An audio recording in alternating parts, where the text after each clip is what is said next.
साधनाच्या चरणी दंडवत प्रणाम करतो आणि या सभागृहामध्ये या संपूर्ण कार्यक्रमाचे अध्यक्ष म्हणून लाभलेले आदरणीय श्रद्धेय परमपूजनीय विद्वतरत्न उपाध्य आचार्य मानव पंथाला ज्यांचा थोर उपकार वर्तलेला आहे असे महावाक्य प्रवचन सोहळ्याचे पोथी प्रवाचक आचार्य श्री मोठे बाबांना दंडवत प्रणाम. आदरणीय श्रद्धेय परमपूजनीय कवीश्वर कुलभूषण गाडेगाव तेल्हरा निवासी आचार्य प्रवर श्री अष्टुरकर बाबाजी महानुभाव बाबांना दंडवत प्रणाम. आदरणीय श्रद्धेय परमपूजनीय नुकतेच ज्यांचे विचार आपण ऐकलेले आहेत असे आचार्य श्री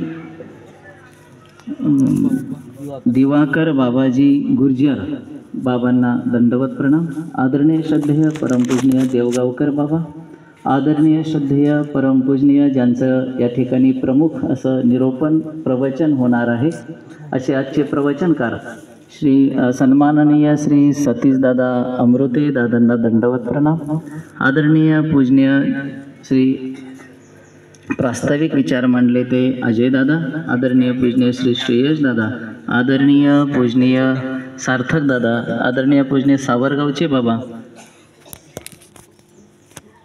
आदरणीय पूजनीय श्री डॉक्टर कपाटे, आदरणीय पूजनीय आबा कपाटे, या सभागृहामध्ये संचलन करणारे आदरणीय पूजनीय श्री प्रसन्न मुनी दादा, आदरणीय सद्भक्त श्री सुरेश भाऊ, आदरणीय सद्भक्त भुरके भाऊ, आदरणीय सद्भक्त चव्हाण साहेब आणि उपस्थित असणारे आपण सर्व सन्माननीय अच्युत गोत्रे बंधू भगिनी, परमार्ग अध्ययन मंडळाचे संपूर्ण कार्यकर्ते, युवा मंडळ, सर्वांना दंडवत प्रणाम करतो. दंडवत दंडवत दंडवत.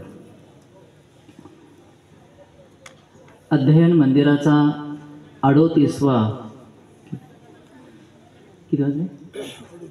नाही वाजले किती? 3:15. ठीक आहे. अध्ययन मंदिराचा 38वा हा वर्धापन दिन या ठिकाणी संपन्न होतो आहे. ते 38 म्हणजे स्थापना कधी झाली असं विचार करताना आत्ताच कॅल्क्युलेट केलं ते 86 निघलं, म्हणजे 86ला आहे ना. तर मग 86 आणि 38 खूप छान समीकरण, म्हणजे माझं जन्माचं समीकरण आहे. मी जन्मलो 86ला आणि आता माझा 38वा माझाही वाढदिवस 2-4 दिवसांना आहे. तर म्हटलं ज्या दिवशी हे मंदिर झालं, ज्या वर्षामध्ये, त्याच वर्षात आपला जन्म झाला आणि आता त्याच्या वर्धापनाला मी आहे आणि हा एक काहीतरी सुयोग आहे. आणि त्या दृष्टीनं मग मंदिराची जी उभारणी आहे, निर्मिती आहे, मंदिरं हे प्रार्थनास्थळं आहेत. प्रार्थनास्थळ प्रत्येक धर्माचं असते. प्रत्येक धर्माच्या प्रार्थनास्थळाला वेगवेगळं नाव असते. थोड्याफार फरकानं विधी तोच चालतो, म्हणजे आरती, देवपूजा, घंटी, दिवा, अगरबत्ती, फुलवा, थोड्याफार फरकानं ह्या गोष्टी प्रार्थनास्थळामध्ये असतात प्रत्येक धर्माचं. मग प्रार्थनास्थळाला मात्र वेगवेगळे नावं असतात. 2-4 उपकरणं कमी जास्त असतील. तर मग बुद्धांचं विहार, मुसलमानांची मस्जिद असं प्रार्थनास्थळ, तसं महानुभावांचं प्रार्थनास्थळ मंदिर आहे. बरं, मंदिराची निर्मितीच्या, मंदिर कुठल्या एका धर्माचं असतं. मग धर्म म्हटला की प्रार्थनास्थळ आले, मंदिर आले. मग धर्म म्हटला की मंदिर येतं. तसं धर्म म्हटलं की त्याचा धर्मग्रंथ, धर्माचा आधार काय आहे तर धर्मग्रंथ. धर्मग्रंथ कधी निर्माण होईल? जेव्हा तो ग्रंथ सांगणारा तेवढा महापुरुष लाभेल, ईश्वर लाभेल, तेव्हा धर्मग्रंथ तयार होईल. स्वतंत्र प्रतिभेचा असतो धर्मग्रंथ. आणि मग धर्मग्रंथ निर्माण करणारा, निरूपण करणारा जर का कोणी महापुरुष आहे, ईश्वर अवतार आहे, तर ते स्वतंत्र तत्त्वज्ञान निरूपण करणारे आहे. म्हणजे ही तत्त्वज्ञानाची स्वतंत्र शाखा आहे. आपला क्रम लक्षात घ्या. मंदिर, ग्रंथ, धर्म, तत्त्वज्ञान आणि तत्त्वज्ञ असा आपला मुद्दा आहे. मंदिर म्हटलं की त्याला आधार पाहिजे आहे, आणि खरा आधार काय तर विचाराचा आधार आहे. या मंदिराला एक आधार आहे ज्यांचा इथं नामोल्लेख करण्यात आला. आदरणीय कैवल्यवासी श्री मेश्राम साहेब, आबो मेश्राम म्हणजे गुरुजी बाबा. कसा संयोग आहे, 1943चा प्रसंग आहे. नवरगावला ठवरे साहेब गेलेले होते. भेटी झाली. ते म्हणाले तुमच्यासारे कार्यकर्ते नागपुरात पाहिजे. त्यांनी यांना नागपूरमध्ये आणलं. 1943 नंतर हे नागपूरमध्ये आले आणि 1953ला ठवरे साहेबांचा दिल्लीच्या राजधानीमध्ये कैवल्यवाद झाला आणि त्यानंतर अखिल भारतीय अस्पृश्य महानुभाव संघाची जबाबदारी ही राबो मेश्राम साहेबांकडे आली आणि तिथून त्यांनी ते कार्य अविरतपणे केलं. 7वी शिकून शिक्षक झाले. शिक्षक झाल्यानंतर ते कार्य करत करत MA केलं. MA नंतर PhD नंतर 1-2 नव्हे तर मला वाटतं की 17 ग्रंथांचं प्रभावी असं लेखन झालं आणि त्यामध्ये दर्शनशास्त्र हा महत्त्वपूर्ण ग्रंथ आहे. महानुभाव दर्शने आणि महानुभाव तत्त्वज्ञान. मंदिर म्हटलं की एवढं लागलं बघा. मी म्हणालो की मंदिरासाठी इटा मातीच लागत नाही, असा एखादा माणूस लागतो आणि एवढं सगळं साहित्य आहे. एवढ्या ग्रंथांची इथं निर्मिती झाली. आतापर्यंत ग्रंथांचं प्रकाशन या संस्थेनं केलेलं आहे. ही संस्था कार्यरत संस्था आहे.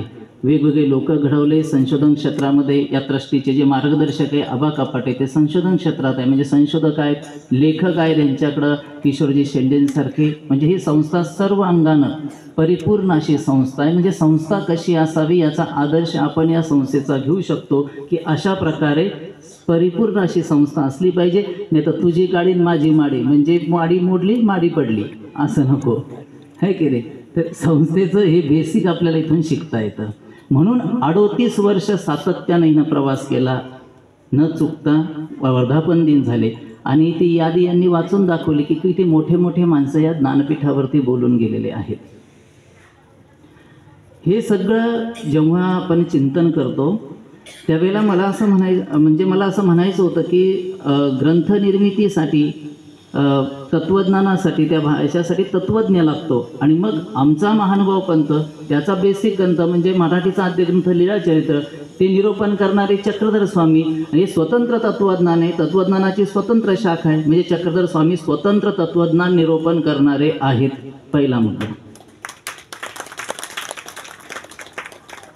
हा विचार मी खूप अगोदर डॉक्टर पुरुषोत्तम नागपुरे यांच्या पुस्तकात वाचला होता. चक्रधर स्वामींचा विचार हा तत्त्वज्ञ चक्रधर स्वामी म्हणून व्हायला पाहिजे. आपण समाजसुधारक म्हणून विचार केला, महानुभावांनी ईश्वर अवतार म्हणून विचार केला. हे सगळं होत असताना एक मोठी शाखा आहे तत्त्वज्ञान. ही एक मोठी शाखा आहे. MA तत्त्वज्ञान. मोठे बाबांचं दर्शन आहे, MA दर्शन योगी साहित्यात आहे. पण तत्त्वज्ञान ही त्याच्यापेक्षा आणखीन पलीकडची मोठी शाखा आहे आणि त्या तत्त्वज्ञानामध्ये तत्त्वज्ञान निरूपण करणारे चक्रधर स्वामी त्यांचा विचार या पद्धतीनं व्हायला पाहिजे. ही स्वतंत्र शाखा आहे तत्त्वज्ञानाची. आणि मग भारतीय तत्त्वदर्शनशास्त्राचा विचार करता तत्त्वज्ञानाचा विचार करता आपण त्या अगोदर कोणाचं तत्त्वज्ञान पाहत होतो? चक्रधर स्वामींना नवीन तत्त्वज्ञान निरूपण करण्याची गरज का भासली?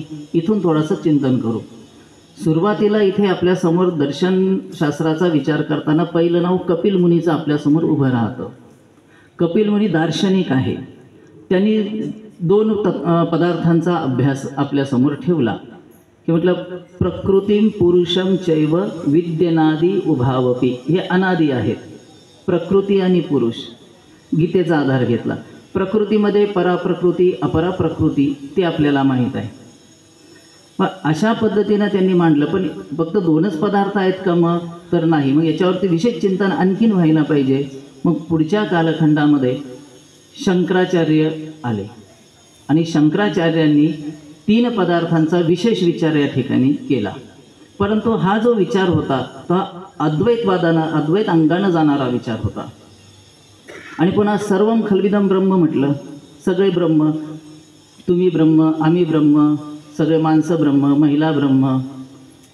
ही गोष्ट सर्वत्र पसरत असताना या भारतामध्ये एक वैचारिक क्रांती घडली गौतम बुद्ध आणि महावीर यांच्या निमित्तानं. गौतम बुद्धांना हा विचारच फोडून काढला, सर्वम खल्विदम ब्रह्म. गौतम बुद्धांना सांगितलं सब्बम शून्यम, शून्यवाद आणला, सब्बम शून्य. आणि हा विवर्तवाद त्यांनी सांगितला, मायावादी विवर्तवाद आहे की सगळं शून्य आहे. आणि पहा आपल्या जवळ येणारा विचार आहे विकार विकल्प. गौतम बुद्धानं म्हणलं सब्बम शून्यम, तर शून्य आहे म्हटले, काही नाही, शून्य करायचं आहे स्वतःला आणि शून्याकडे जायचं आहे. फार मोठा धक्का वैदिक तत्त्वज्ञानाला बसला, अडचणीत आली. आणि पुन्हा महावीरांना डोकं म्हणजे महावीर समोर आले आणि महावीरांचा विचार समोर आला आणि अनेकांतवाद मांडला. पुन्हा आणखीन म्हटले की हे काही नाही, जे दिसतं ते नसतं, आपल्याला एकांतातच निघून जावं लागणार, एकटंच राहावं लागणार आहे, म्हणजे एकटा विजयी आहे. एकांतवाद जन्माला आला. आणि मग त्याचा परिणाम असा झाला की भारतामध्ये लोक हे या तत्त्वज्ञानाचा अभ्यास करायला लागले, बुद्ध तत्त्वज्ञानाचा. योगायोगाने त्यांना राजाश्रय मिळाला आणि धर्मप्रचार झपाट्यानं होऊ लागला. मोठे मोठे विद्यापीठं झाले, 1-2 नव्हे तर जवळजवळ 17 विद्यापीठाची स्थापना त्या कालखंडामध्ये अशोकानं केली. आणि त्यामध्ये काही नावं आपल्या तोंडावरती आहे, नालंदा, विक्रमशिळा, मोठे मोठे विद्यापीठामध्ये. जाळल्यानंतर 7 दिवस जळाले नाहीत, असे दिवस रात्र त्याचं जळत होतं ते विद्यापीठ. इतके मोठे विद्यापीठ हे बुद्ध तत्त्वज्ञानाचे होते. आणि पाया काय आहे तर सब्बम शून्यम, सर्व शून्य, असा सगळा पगडा असताना आता आपला वैदिक धर्म या ठिकाणी टिकत नाही, हे जेव्हा शंकराचार्यांच्या लक्षात आलं तेव्हा शंकराचार्यांनी तपश्चर्या केली, श्री दत्तात्रय प्रभूंची आराधना केली. श्री दत्तात्रय प्रभू प्रसन्न झाले, म्हणजे माग काय मागायचं? म्हणजे आपण जाणता की देवा, माझे शास्त्र जगी मान्य व्हावे, हे जगात मान्य झालं पाहिजे, आमचं संपायला लागलं. आणि देव कसं असते पा, औदार्याचा सिंधू. आता त्याचं तत्त्वज्ञान हे वैदिक तत्त्वज्ञान, त्यानंतर पुन्हा अद्वैतवाद आहे. आणि दत्तात्रय प्रभू परधर्माचे मुख्य आहेत. आणि दत्तात्रय प्रभू म्हणतात तथास्तु, काही हरकत नाही. आणि मग हे तत्त्वज्ञान दृढ झालं. आता ते इतकं झपाट्यानं वाढत गेलं, इतकं झपाट्यानं वाढत गेलं की त्यानं 7 समुद्र ओलांडले आणि ते अमेरिका वगैरे भारताच्या बाहेर गेलं. बहुसंख्य लोक त्या तत्त्वज्ञानाचे झाले, अभ्यासक झाले आणि त्यांची संख्याही वाढली. मी त्यांची संख्या जास्त का आहे त्याचं उत्तर ऑनलाईनला दिलं होतं की दत्तात्रय प्रभूंचं वरदान आहे, तुझे शास्त्र जगी मान्य होईल. जगी मान्य करुणी शंकराचार्या याचका, याचकांच्या जे काही आहेत इच्छा पूर्ण करणारे दत्तात्रय प्रभू आहे आणि शंकराचार्यांना जगी मान्य केलेलं आहे. म्हणून त्यांच्या संख्येइतकी आपली संख्या होणे शक्य नाही, तितके लोक आपले जुळत नाहीत. आणि म्हणून आपल्याला गर्दीचं करायचं बी काय, तुमच्यासारखी गर्दी आमच्याकडं आहे आणि आपला पंथ त्या निमित्तानं नक्कीच समृद्ध आहे, कारण तुम्ही आहात. मनुष्यानाम सहस्रेषु, 1000 एक आहात ना तुम्ही, म्हणजे तुम्ही आणि तुमच्या हजारातून एक आलेले आहात. जर या सभागृहामध्ये 500 लोक असतील तर प्रत्येक माणूस 1000 लोकातून एक आहे. म्हणजे तुमची गणना आमच्याकडं अशी आहे, पण तुम्ही इतके आमच्यासाठी आहात. अशा पद्धतीनं 50,000 लोक या ठिकाणी असं समजून बोलतो मी तुमच्यासोबत. आणि कसं आहे, मानवपंथ कसं आहे माहिती आहे काय, सर्व एव महारथा, ते भगवद्गीतेत म्हटलं सर्व एव महारथा. त्याच्यामुळे मनुष्यनाम सहस्रेषु आहे. आपला मुद्दा इथे चालू होता की दत्तात्रय प्रभूंचं वरदान आहे, ते जगीमान्य झालेलं तत्त्वज्ञान आहे. हे आहे अद्वैत सिद्धांत आहे. हा अद्वैत विचारधारा असते, म्हणजे तत्त्वज्ञानाच्या विचारधारा आहेत. अद्वैतवाद, द्वैतवाद, निरेश्वरवाद. जीव आणि परमेश्वर हे एकच आहेत असं सांगणारं तत्त्वज्ञान आहे, सनातनी तत्त्वज्ञान आहे. हा विचार दत्तात्रय प्रभूंच्या वरदानानं म्हणा आणि बाकी त्याच्या प्रयत्नानं शंकराचार्याच्या वाढत गेला. नंतर त्यांनी त्यांची 4 पीठं बनवले. त्यांचे पुढे 4 आचार्यही झाले. शंकराचार्याच्या नंतर पुढे त्याच गादीवरती रामानुजाचार्य आले, त्यानंतर मध्वाचार्य आले, पुढे वल्लभाचार्य आले. याच्यामध्ये मात्र मधला 3 नंबरला जो आलेला मध्वाचार्य आहे त्याने मात्र द्वैतवाद मांडला. आणि हा जो द्वैतवाद आहे तो महानुभावांच्या जवळजवळ जाणार. आणि सर्वांनी भगवद्गीता आधार म्हणून घेतलेली आहे. तर भगवद्गीता घेण्याचं कारणही तसंच आहे की श्रीकृष्ण भगवंताची गीता ही द्वैतवाद अद्वैतवाद दोन्ही अंगानं सांगता येते, त्या पद्धतीनं त्यांनी ती निवडली आणि अशा पद्धतीनं हा त्यांचा प्रवास चालू झाला. ही पार्श्वभूमी तयार करण्याचं कारण असं आहे याचा विपरीत परिणाम सर्वसामान्यांवरती पुढं होऊ लागला.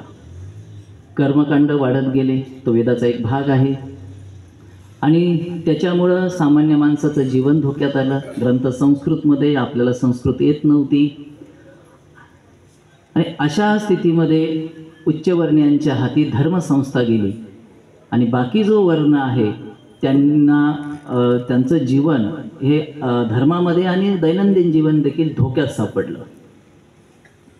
मग यांचा कोणीतरी असावा पाठीराखा, सर्वांचा विचार करणारा कोणीतरी असावा, आणि सर्वांचा विचार देव करत असते. ईश्वर सर्वांचा, सर्व जीव त्यांचे आहेत, सर्वांचा विचार करते. एकाने म्हटलं ते मस्जिद झाली, ते पाटे आपलं ते आता इथं अयोध्येत मंदिर झालं, आपल्या रुद्रपुरात बी व्हावं. मी म्हटलं तुम्हाला काय अडचण द्यायची त्या मस्जिदची? नाही म्हणलं आपलं राजमठ आहे. अरे हो मग तुम्हाला बाकीचे भरपूर स्थान आहेत ना. इथे महानुभावांचा विचार हा सर्वसमावेशक आहे. सर्व जीवांच्या उद्धाराचा विषय घेऊन चक्रधर स्वामी अवतरलेले आहेत, सर्व जीवांचा विचार करून. आणि आपण इतक्या संकोचित विचारानं जगायचं नाही की लोकांचे मंदिरं पाडून आपल्याला तिथं प्रार्थनास्थळ उभारायचे आहेत म्हणून. असं एवढं दूर जाऊन काय आपल्याला उपद्व्याप करायला सांगितलेला नाही. आपलं फार सोपं आहे तत्वज्ञान. सर्वज्ञ श्री चक्रधर प्रभू सर्वांचा कैवार घेतात, इथपर्यंत आपण आलो. म्हणजे सगळ्या जीवांचा विचार आहे, सर्वांना ज्ञानपाळी फिरवायची आहे, सर्वांचा उद्धार करायचा आहे. एवढा मोठा विचार आहे. देवच करू शकते, हे देवच असा विचार करू शकते. आणि म्हणून आता मग त्या पद्धतीचं तत्वज्ञान अवतरणं गरजेचं होतं. आणि म्हणून चक्रधर स्वामींनी विचार द्यायला सुरुवात केली. आणि हा विचार द्वैत अंगानं जाणारा विचार होता. जीव वेगळा आहे, देव वेगळा आहे सांगणारा विचार होता. पण या दोनच पदार्थांना काम भागतं का? तर नाही, म्हटले 4 पदार्थ सांगावे लागतात.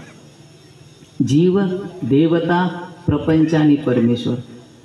पदार्थ अशी गोष्ट आहे की मूळ पदार्थापासून तुम्ही नंतर काही पण बनवू शकता, पण ती मूळ वस्तू ती तुमच्याजवळ असते, म्हणजे असायला पाहिजे. स्वयंपाक करताना देखील भांडे बनवायचे, शब्द बनवायचा आहे, त्याला धातू लागतो, त्याच्यापासून पुढे शब्द बनतो. मूळ वस्तू आहे तशी. या सृष्टीमध्ये या नित्य वस्तू आहे. जीव, देवता, प्रपंच, परमेश्वर. पदार्थ म्हटले जो नित्य तेज दशांश पदार्थत्व दिसते, ते पदार्थत्व दाखवतो आहे. त्याच्यात नित्य तेजानं हे पदार्थत्व दिसते आहे. आणि तो उपासाहीला असे, त्याची जर तुम्ही, तो उपासीला असे, त्यांची जर तुम्ही उपासना केली तर काय होतं म्हटले? परलाभ थोर, ज्ञान प्रबोध, परलाभ थोर, परलाभ प्राप्त होईल. पण आपल्याला त्यांची उपासना करायची आहे की त्याच्या नित्य तेजानं आपल्याला हे पदार्थ दिसले. त्यांनी काय सांगितलं? तर पदार्थ सांगितले सर्वात पहिले. आणि मग पदार्थाची मांडणी करत असताना आता कार्य, कारण, स्वरूप, लक्षण या अंगानं ती मांडणी झाली. तिकडे वळणार नाही आपण. तुम्हाला जीव, देवता, प्रपंच, परमेश्वर सगळ्यांना माहिती आहे. मला म्हणायचं एवढंच होतं फक्त की सर्वप्रथम या भूतलावावरती, या विश्वामध्ये पदार्थाच्या ची संकल्पना आहे, त्यामध्ये प्रपंच ॲड करणारे चक्रधर स्वामी पहिले आहेत. त्याच्या अगोदर जीव, देवता सांगितली, प्रकृती कोणी घेतली, एक धरलं एक सोडलं, 3 पदार्थापर्यंत गेले. चक्रधर स्वामींनी 4 पदार्थ सांगितले. आता काय सांगत आहे? स्वतंत्र तत्वज्ञान, म्हणजे तत्वज्ञ श्री चक्रधर स्वामी. आपली सुरुवात झाली विषयाची की स्वतंत्र तत्वज्ञान जन्माला येत आहे भूतलावावरती. इथे पदार्थ सांगितले आणि हा सांगितले म्हणजे प्रपंच सांगितला. या प्रपंचाची रचना कशी आहे, संहार कसा आहे ते सुद्धा समजून सांगितलं. वेगवेगळ्या लोकांनी वेगवेगळ्या पद्धतीनं रचना सृष्टीची कशी होते, विज्ञानानं एकदमच जवळ आणून ठेवलं अमिबापर्यंत. त्याला संहार कसा होणार आहे, नाश कसा होणार आहे, चक्रधर स्वामींनी जी यथार्थता सांगितली ती मात्र या तत्वज्ञानाची अपूर्वाई आहे. जे सर्वात पहिले आपल्यासमोर येणारा मुद्दा असा आहे की 4 पदार्थ सांगितले. त्यानंतरचा मुद्दा असा आहे, स्वतंत्र तत्वज्ञानात काय सांगितलेलं आहे, तर प्रपंच सांगितला आणि त्याची असणारी रचना, संहार या सगळ्या गोष्टी सांगून सर्व नित्यानित्य वस्तू वेग सांगतात. याच्याही पुढे जाऊन आता मोक्षाचा विचार चक्रधर स्वामी देतात, म्हणजे उद्धार. का तर त्रयांशी तिन्ही प्रवृत्ती, आता रचना आणि संहार सांगितला, आता राहिली होती उद्धरणाची, तर उद्धार सांगतात स्वामी. उद्धाराचं इतकं सिस्टमॅटिक एकदम क्रमानं केलेलं निरूपण, म्हणजे आपण उद्धरण प्रकरणामध्ये जे अभ्यासतो हे एवढं सहज आणि सोपं इतर कुठल्या तत्वज्ञानात वाचायला भेटत नाही. आवाज येते बघा कुणाचा तरी जोरदार. हां, सहज आणि सोपं उद्धार कसा करायचा आहे. आणि ते उद्धार झाल्यानंतर आपल्याला जातो कुठं माणूस, तर इतर तत्वज्ञ कुठं मोक्षाला पाठवतात, कुणी कैलासाला पाठवते, प्रत्येकजण आपापल्या पद्धतीनं पाठवते. पण खऱ्या अर्थानं कुठं जायचं आहे प्रत्येकाला, तर म्हणजे मोक्षाला जायचं आहे. आणि मोक्षाचा विचार चक्रधर स्वामींनी दिला. अगोदर हा विचार कृष्णदेवानं दिला होता, पण संस्कृतमध्ये विचार होते, मराठीमध्ये हा पहिल्या वेळेला येतोय. मोक्षाचा विचार पहिल्या वेळेला मराठीमध्ये आला की आपल्याला मोक्षाला जायचं आहे. आणि मोक्षाच्या पद्धतीनं चक्रधर स्वामींनी पुढील सगळं निरूपण केलेलं आहे. स्वतंत्र तत्त्वज्ञान येत आहे, तिथं जाण्यासाठी काय करायचं आहे तेही सांगितलेलं आहे. आता जीव कुठून आला, जीव नावाचा पदार्थ आला कुठून, जाणार कुठे आहे. गीतेच्या दुसऱ्या अध्यायामध्ये जीवावरती खूप चांगलं विवेचन कृष्णदेवानं केलं होतं, निरूपण केलेलं आहे. तोच धागा पुढे पकडून चक्रधर स्वामी त्याच्यात 2 पावलं आणखीन पुढे जाऊन सविस्तर पुन्हा एकदा सांगितलं.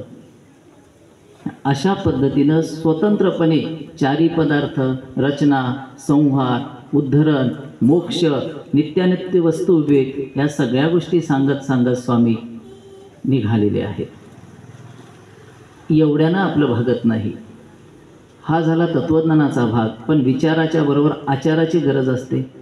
आणि म्हणून स्वामींनी प्रवृत्त आणि निवृत्त 2 गट करून दिले. भाऊ मला डिस्टर्ब होते बरं का. प्रवृत्त आणि निवृत्त 2 विभाग करून दिले देवानी.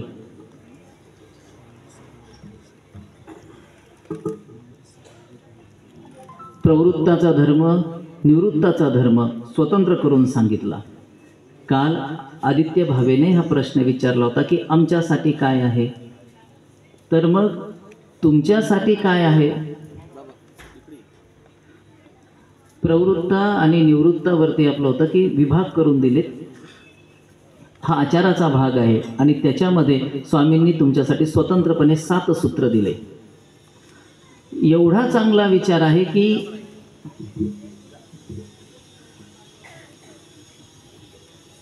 इथे शाक्तेय लोकांची परंपरा वाढली होती महाराष्ट्रामध्ये, चक्रधर स्वामीच्या कालखंडामध्ये म्हणा. आणि या भारताचं तेव्हाचं दुर्दैव असं राहिलेलं आहे की जो चांगला विचार होता, जो द्वैतवादाचा विचार होता, तो नेमका प्रभाकर शास्त्रामध्ये आलेला होता. आणि मग हे यांना न जमणारं न झपणारं होतं बाकीच्यांना. पण त्यांनी काय करून टाकलं, म्हणले हे शास्त्र जर इथं अभ्यासलं तर तयाच्या जिव्हा कुष्ठ होय का निर्वंशू होय. आमच्या चरित्रात येतं प्रभाकर शास्त्र, 6वं शास्त्र षडदर्शन. मग ते अभ्यासायचं नाही बा, मग ते बाहेर जाऊन अभ्यासायचं. लीळा चरित्रात आलेलं आहे ना. मग ते माईम भट्ट बाहेर गेले, भास्कर भट्ट बाहेरच गेले अभ्यासायला, आहे की नाही. मग ते लग्नामध्ये विद्यानगरी वगैरे वगैरे. तर हे खरंच असं होतं की नाही होतं आता आपल्याकडं होतं. पण एका ठिकाणी आपल्या शास्त्रामध्ये मला असंही वाचायला मिळालं की म्हणाले की प्रभाकर शास्त्र हे द्वैतवाद आहे आणि द्वैतवादी विचार सनातनींना नको होता, म्हणून त्यांनी त्याला लेबल लावून दिलं की हे शास्त्र अभ्यासलं तर निर्वंशू होय कतयाचे जीवे कुश लागे. म्हणजे धर्मातलं राजकारण किती भयानक असतं. जे वाचायला पाहिजे होतं त्याला त्यांनी बंदच करून टाकलं, कुलूपच लावून दिलं, सील पॅक करून टाकलं. ते म्हणजे ते महाराष्ट्रात अभ्यासायचंच नाही बा, तुम्हाला गरज असेल तर तेलंगणामध्ये जा. आता एवढं विदेशात जाऊन शिकणं म्हणजे कठीण असतं ना त्या काळामध्ये, त्याच्यामुळं काही आपले लोक तिकडे वळाले नाही. पण जे गेले ते मात्र तयारीनं झाले मग वापस.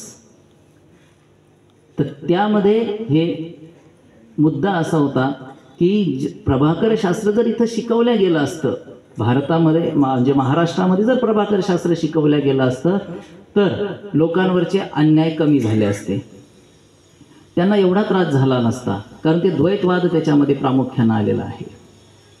हा संदर्भ नागपुरे प्रतीच्या प्रस्तावनेमध्ये तुम्हाला वाचायला भेटेल. म्हणजे मी आणलं कुठून, नाही तर ते छेद आहे ना ह्या परंपरेला, प्रभाकर शास्त्र बाहेरच अभ्यासावं, हेच आपण सगळे शिकलेलो आहोत. आता तुम्हाला वेगळं मांडणी करून दिली म्हणून प्रमाण सांगितलं. ते असं आहे, म्हणजे जे चांगलं आहे त्याला असं कुठलं तरी लेबल लावून दिलं म्हणजे मग लोकांमध्ये संभ्रम तयार करायचे आणि मग आपली पोळी भाजून घ्यायची. म्हणजे त्या रकान्यामध्ये आपण बसलो पाहिजे. मग त्यासाठी आपल्याला त्याला चुकवायचं कसं, अशा कुठल्या तरी पद्धतीनं बगल दिली जाते. मी तुम्हाला एक छोटंसं उदाहरण सांगतो पटावं म्हणून बाबांच्या संदर्भात. म्हणजे नाईंबास म्हणती घेतली की माणूस पागल होतं. ते नाईंबास म्हणती घेतली की माणूस पागल होतं. ते नाईंबास म्हणती घ्यायची नाही बा. मग 1-2 वर्षांनी 100 वर्षे कोणी घेतलीच नाही. म्हणजे खरंच पागल होतं काय, आहे की नाही. आणि मग ती म्हणतीच घेतली नाही कोणी. हे बाबा म्हणले उद्या म्हणले पागल झालं तर झालं, देवासाठी पागलच झालं पाहिजे. बाबानं म्हणती घेऊन टाकली. आता बाबा पागल झाले नाही पण लोकायला पागल करून टाकलं, आहे की नाही. म्हणजे नाईंबास म्हणते घेतली लोक पागल होतात, केवढा मोठा संभ्रम निर्माण केला, आहे की नाही. अरे वेड्या पिसाचा असतं धर्म आहे हा. राऊळ माय राऊळ बाप, राऊळ करी दिदी काही एक नव्हे, राऊळ समर्थ, राऊळ वेडे पिसे. हां, हे पागलच व्हायचं नाही तर स्वतःला विसरायचं आहे. आपल्याला पागलच व्हायचं आहे बाबांनो. सब्बम शून्यम, आपल्याला विकार विकल्प शून्य, शून्याकडे जायचं आहे आपल्याला. मग का तुम्ही दौट्यात धरून राहणार आहात का की मी हे आहे, मी साहेब आहे, मी असं आहे. अरे इथं तर शून्यच व्हायचं आहे, पागलच व्हायचं आहे आपल्याला. विसरायचं आहे, स्वतःला विसरायचं आणि देवाला आठवायचं. एवढेच आपल्याला स्मृती अपेक्षित आहे. हा, अंतकालेच मामेवर स्मरण मुक्ता कलेवर, एवढंच तर पाहिजे आपल्याला. तर या पद्धतीनं मी म्हणालो पण हे राजकारण कशासाठी. तर ही गादी जी आहे ती उपाध्यांचे आचार्य, मग ती पुढे आली तर बाकीच्यांनी काय करायचं, आहे का नाही. मग त्याच्याकरता 4-5 बाजूलाच ठेवून टाकायचे आणि मग जागा रिकाम्या होतात ना, बटकराला म्हणा कशाला म्हणा, म्हणजे वॅकन्सी तेवढीच असते. तर त्याच्यामुळं हे असं वागलं जातं बाबांनो. तर हे प्रकार फार जुने आताही दिसतात पण फार जुन्या काळापासून. मी तुम्हाला प्रभाकर शास्त्रावर सांगताना एक हा संदर्भ दिला फक्त. माझा मुद्दा असा होता की प्रभाकर शास्त्र अभ्यासायचंच नाही लोकांना, द्वैतवाद सांगितला ना. आणि मग पुन्हा डबल अडचणी लोकांच्या सनातनींच्या वाढतील. कर्मकांडामध्ये त्यांना पाहिजे तसा जाच करता येणार नाही लोकांवर, आणि म्हणून ते सांगितलंच नाही आणि ते म्हणजे बाहेर जाऊन अभ्यासा. त्या काळामध्ये इथं शाक्तेयांची परंपरा वाढली आणि शक्तिपीठं तयार झाली. देवीचे 3.5 शक्तिपीठं तयार झाले. आणि मग तिथं बळी द्यायचा, मांस कापायचं, मद्यप्राशन करायचं.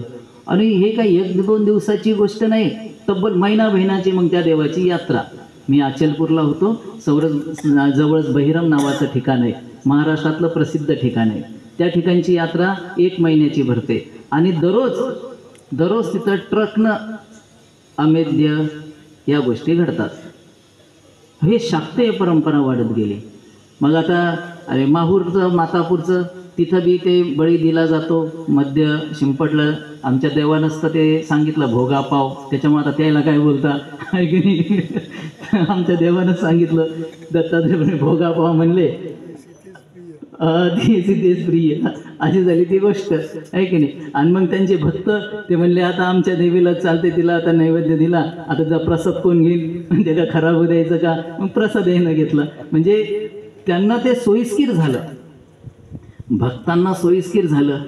त्याच्यामुळे ही परंपरा इतकी झपाट्यानं वाढत गेली शाक्तेयांची की मग वणी, कोल्हापूर, तुळजापूर प्रचंड व्याप घेतला या परंपरेनं. आणि शाक्तेयांची परंपरा वाढली. महाराष्ट्र दूषित कसा होईल की केला जाईल या पद्धतीनं हे वातावरण तयार होऊ लागलं. अशा या कालखंडामध्ये लोक संभ्रमित असताना, सामाजिक स्थिती ढासाळलेली असताना चक्रधर स्वामींचा अवतार झालेला आहे. विषम स्थितीमध्ये अवतार झाला, म्हणजे गढूळ पाणी, एकदम गढूळ पाणी अशा अवस्थेमध्ये झालेला अवतार आहे. सर्व दृष्टीनं स्थिती विषम आहे. सामाजिक वरती अनेकांनी बोललेलं आहे. मी आज असं म्हणत आहे तुम्हाला की तत्वज्ञानाची स्थिती किती विषम आहे बघा. आणि अशा वेळेला चक्रधर स्वामी अवतरतात आणि अवतरल्यानंतर स्वतंत्र विचार देतात. स्वतंत्र विचार दिला, स्वतंत्र तत्वज्ञान सांगितलं. ते महानुभाव तत्वज्ञान आहे. म्हणून महानुभाव पंथ हा स्वतंत्र धर्म आहे.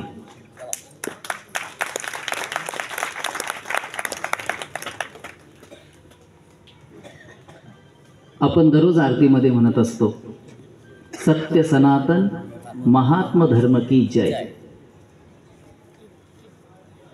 एकदा हा विषय करा बरं क्लिअर. बाबाला आतमध्ये जाऊ द्या बरं, मंडळी उठा ना, त्यांना जाऊ द्या ना. नाही, शांततेने द्या. वृद्ध माणसं आहेत, जेवण झालेलं आहे आमचं सर्वांचं. मी म्हणालो होतो की काही हरकत नाही, तुम्ही आहात आणि माझ्यावर काही जबाबदारी आहे तुमची, की एवढा मला 1 तास म्हणले. मी म्हणलं तासभर तर नाही बाबा, 40-45 मिनटं करतो. पण वेळ विचारला मी. आपण कुठपर्यंत आलो आता? आपण धर्म. एक तर आपला विषय तत्वज्ञानाचा आहे की नाही? याच्यात काय विनोद नाही आणि कथा नाही, आहे की नाही? आणि प्रसन्न म्हणले दादा हां, तर ठीक आहे. आपण आलो की सत्य सनातन महात्म धर्म म्हणजे आपला स्वतंत्र धर्म आहे. याचा विचार, स्वतंत्र धर्माचा विचार करत असताना राबो मेश्राम यांनी याच्यावरती सुंदर पुस्तक लिहिलं. तुम्ही वाचलेलं आहे आणि नवीन पिढीनं वाचलेलं असेल, आणि नसेल तर वाचा. माझ्यासमोर तरुण तर कमीच आहेत, त्याच्यामुळं आता फार काही नाही, पण तुम्ही वाचलेलं असेल. महानुभावांचे अवैदिकत्व म्हणजे आम्ही वैदिक नाही, ही गोष्ट आमच्या लक्षात आली पाहिजे. या अगोदर महानुभावांचे वैदिकत्व नागपूर यांनी लिहिलं होतं, त्याला ते उत्तर होतं. हां, मग आता गोष्ट अशी होते की काहींना त्या प्रवाहात राहायचं आहे. वैदिकांच्या प्रवाहामध्ये काहींना राहायचं आहे, काही गृहस्थांना राहायचं आहे, कारण त्यांचे बहुसंख्य नातेवाईक तिकडचे आहेत.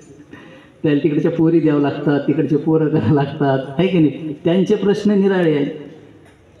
काही साधूंचे मित्र तिकडचे आहेत, ते एका शाळेत शिकलेले असतात. मग आता काय, ती ॲडजस्टमेंट करण्यासाठी त्यांची मग ते धर्माचा समोर करून मग त्याला त्या पर्याय स्टेपनी लावून, थिगळं लावून कसं तरी त्यांच्यामध्ये ते सहभागी होतात, किंवा आमचं आणि तुमचं साधत मिळतं जुळतं आहे. तुमचं आणि आमचं मिळतं जुळतं नाही, कुठंतरी 1-2 मुद्दे सारखे असू शकतात, परंतु आमची भिन्नताच अशी आहे की आम्ही द्वैतवादी आहोत. त्यानंतर म्हणजे इथे असं बोलत होतो की ते जे पुस्तक लिहिलं गेलं ते म्हणजे आमच्या वराडामध्ये, वराडातली स्थिती कशी आहे ते पण थोडंसं डोक्यात असं साहित्यिकाच्या अशा पद्धतीने ते पुस्तक झालं. परंतु त्यांनी लेखन फार चांगलं केलेलं आहे. नागपुरेंनी दर्जेदार लेखन केलेलं आहे. लीळाचरित्र असं खूप चांगलं लेखन त्यांचं आहे. तर या पुस्तकाला फक्त उत्तर द्यावं वाटलं मेश्रामांना, आणि मला मात्र ते उत्तर आवडलं की मी त्याच विचाराचा आहे की आम्ही अवैदिक आहोत, म्हणून आमची पूजा पद्धती निराळी आहे, आमचं देवपूजा पदार्थ या सगळ्या गोष्टीमध्ये आमचे निराळेपण आहे, आमचा विचारधारा वेगळी आहे, आम्ही द्वैतवादी आहोत. अद्वैताचा ऱ्हास करूनही द्वैतवाद स्थापिले, आमचा द्वैतवादाची स्थापना केल्या गेलेली आहे. म्हणून महानुभावांचे अवैदिकत्व. मग मी असं म्हणालो तुम्हाला की कुणाचं ना कुणाचं कुणाशी बनतं आणि त्याच्यामुळं तो तिथं जातो. मला काल प्रश्न विचारला होता आणि त्याच अनुषंगानं हा विचार या ठिकाणी ठेवल्याचा मला संदेश मिळाला, निरोप मिळाला की बघ, अयोध्येच्या राममंदिराच्या उद्घाटनामध्ये आपली साधू मंडळी गेली तर ते योग्य आहे का? किंवा मग त्याचं आम्हाला लोक विचारतात की बा आता ते गेले तर तुम्हाला काय अडचण आहे जायला. त्याचं काल आपण खूप सोपं उत्तर देऊन टाकलं होतं. ते त्यांच्या स्वातंत्र्यानं गेले. तो एक उत्सव आहे, उत्सवामध्ये काही आपल्याला सहभागी व्हायचं नाही आहे आणि पंथानं काही विनंती केलेली नाही आहे की बाबा आमची काही अडचण आहे, पंथावर फार अनिष्ट येऊन राहिलं आणि तुम्ही गेलेच पाहिजे, असं काही हात जोडून कोणी विनंती केलेली नाही. हे स्वातंत्र्यानं गेलेले आहेत आणि जो आपल्या स्वातंत्र्यानं गेला तो काही तत्त्वज्ञानाला धरून गेलेला नाही, तो त्याच्या स्वातंत्र्यानं गेलेला आहे. आणि त्यामुळं ते गेले म्हणून आता आपण जायचं नाही, हा मुद्दा इथं क्लिअर होतो. पण मग तेवढं उत्तर देऊन झालं होतं, पण ते म्हटले हाच विषय जरासा व्यवस्थित आणखीन पुढे मांडा. मग ते मांडण्यासाठी नुसतं त्याच्यावरच काय बोलायचं, म्हणून मला आता इथून सुरुवात करावी लागली. तत्त्वज्ञ श्री चक्रधर स्वामी आता आपण त्या प्रश्नावरती आलो होतो की वैयक्तिक हितसंबंध जोपासत असताना धर्माचा कुठला तरी दाखला देऊन अशा पद्धतीची कृती झाली किंवा आम्ही प्रतिनिधित्व केलं पंथाचं असं उत्तर दिलं गेलं, किंवा आपलं कोणी कुठं गेलं, भास्कर भट्ट माहूरला गेले, किंवा आपल्या वृद्धाचारात एक प्रसंग येतो पेशवाईच्या काळामध्ये, तिथं थोडा मंत्र सामर्थ्याचा प्रयोग महानुभावांनी करून दाखवला. मग असे संदर्भ दिले गेले, परंतु ती पंथाची अडचण होती.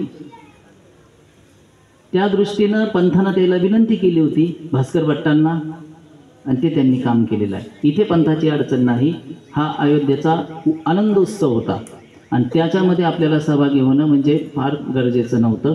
ते स्वातंत्र्यानंच झालेले आहेत. म्हणून मी असं म्हणालो तुम्हाला की आपली जी विचारधारा आहे ती अद्वैताचा ऱ्हास करून द्वैत तत्त्वज्ञानाची आपली विचारधारा आहे. आणि ही विचारधारा चक्रधर स्वामींनी आपल्याला दिली, म्हणजे स्वतंत्र असा तत्त्वज्ञान दिलं. स्वतंत्र तत्त्वज्ञान दिलं म्हणजे स्वतंत्र असा धर्म दिला. मग स्वतंत्र धर्म आहे म्हणजे बाकीच्यांच्या धर्माचे असणारे कार्यक्रम, तिथले विधिविधानं आपल्याला करता येणार नाही, लागू नाहीत ते आपल्याला. मग कशीच ॲडजस्टमेंट नाही त्याच्यामध्ये. आता उपस्थितीअर्थी तुमच्या जवळचा कोणी आहे आणि तुम्हाला बोलून राहिला तर ते मग सारासार विवेक करून आपल्या गुरूंना विचारून परवानगी घेऊन त्याचा विचार केला जाऊ शकते पुढे. म्हणजे ते अर्थात त्या कार्यक्रमाचं स्वरूप बघून, ते कशाचा कार्यक्रम आहे. उद्या म्हणजे माझ्या गावात सप्ताह बसला आणि काल्याचं कीर्तन करा, हे काय म्हणजे, आणि ते बाबा मला पैसे देणार त्या कीर्तनाचे, आणि मग मी गुरुजीला विचारतो बाबा जाऊ का, पंथाचा प्रचार होईल. जे प्रचार आहे का तुझा उदरनिर्वाह आहे, असं हा विचार वेगळा. मग नंतर झालं बी तसं, कीर्तन झालं, गावातले लोक जेवायला बसले बाबा सप्त्याच्या कार्यक्रमात. मी म्हणलं अरे आपल्याला चालत नाही ना रे बाबा. ते म्हणले आपल्या बाबा नसतं का ना केलं.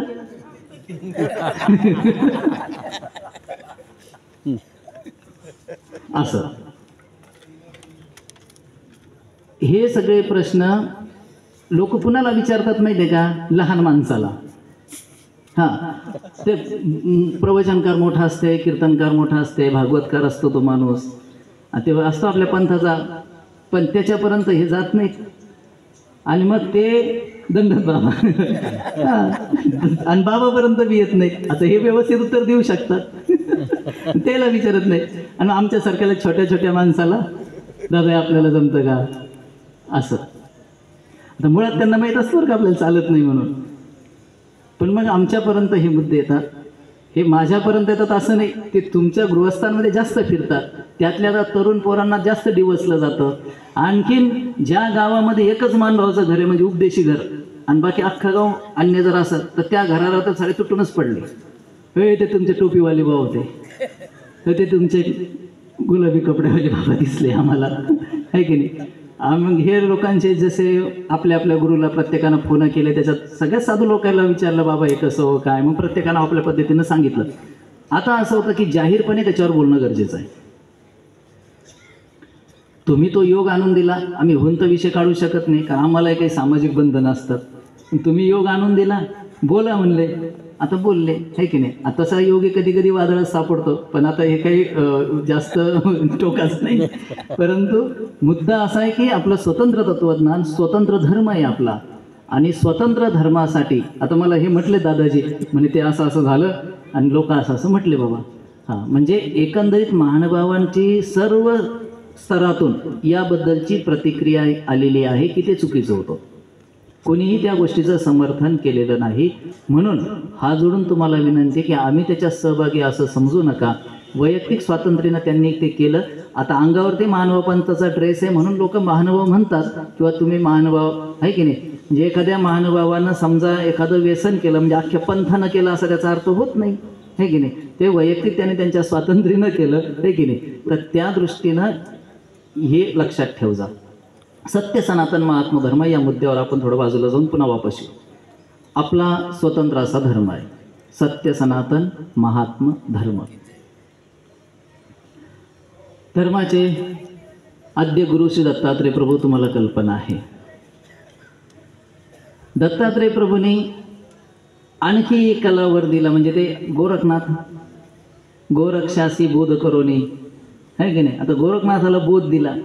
या गोरखनाथानं एक गोष्ट त्यानंतर चांगली केली, म्हणजे त्याच्या नवनाथ संप्रदाय पंथ आहे, त्यांच्यामध्ये सुद्धा ह्या कर्मकांडाच्या काही गोष्टी, त्याच्यामध्ये विशेष करून योगाचा विषय होता.